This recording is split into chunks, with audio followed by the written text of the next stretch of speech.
Okay, so that was Flat Lonesome with a live version of their song "I'm Not Afraid to Be Alone."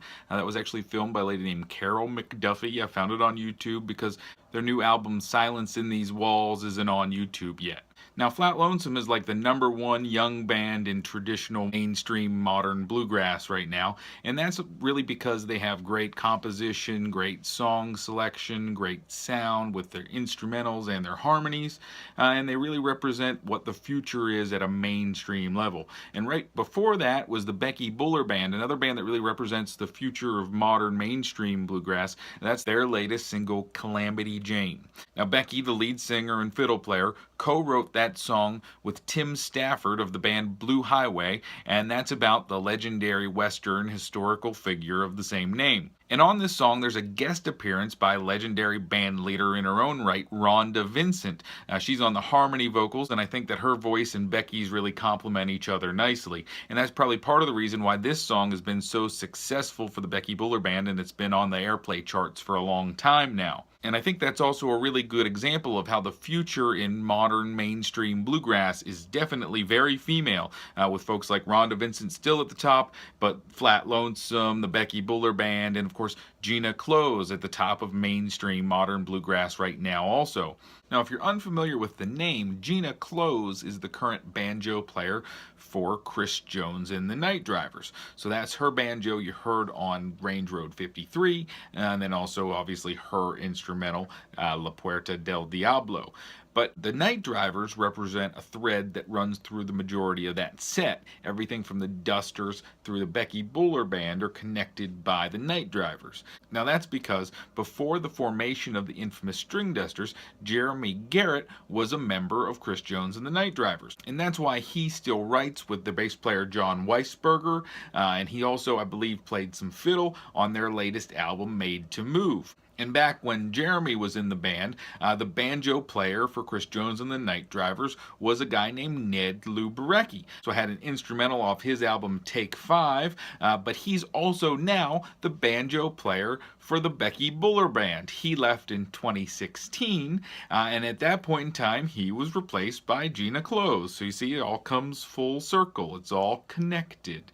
So Gina Close used to be the banjo player for a band called Bud's Collective from the DC area. She's actually from Winchester, Virginia, and that was a version of La Puerta del Diablo that she uploaded to YouTube from her band Ragtime Annie when they were playing at Watermelon Park, which is in Berryville right next to Winchester.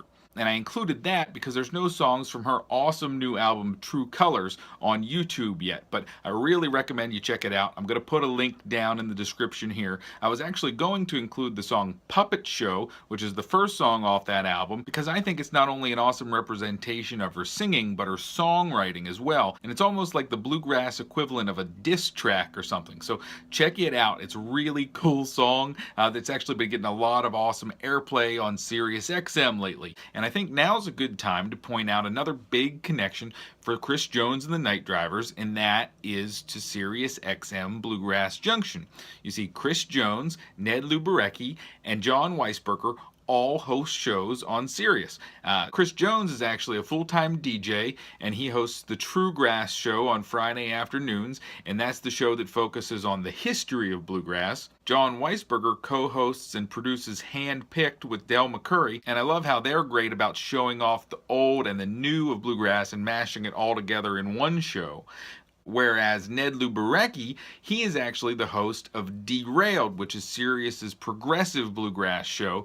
And that's really important because a lot of these bands, the only exposure they're going to be able to get on a nationwide radio network is on Sirius XM Bluegrass Junction. And I know me, I'm a listener of Sirius XM for almost 10 years now. And without these three guys and their shows, I wouldn't know anywhere near or have as great of appreciation for bluegrass music. There's no way that Bill's Bluegrass Breakdown would ever take place if it wasn't for Chris Jones, Ned Luberecki, and John Weisberger. So I owe them all a huge debt of gratitude, and they also truly do represent what the future of bluegrass is all about. But with that being said, there's still some great bands out there and on this playlist that, for whatever reason, have yet to get the attention from a place like Sirius. And of course, that's why Bill's Bluegrass Breakdown exists, to highlight those bands too, alongside all the bands that get played all the time. So, with that in mind, let's kick off the last set of part 1 of the Future of Bluegrass with a taste of some good old Ohio trash grass from the Rumpke Mountain Boys on Bill's Bluegrass Breakdown. I just got like a cold feeling, like a presence I've not felt since. I have a bad feeling about this.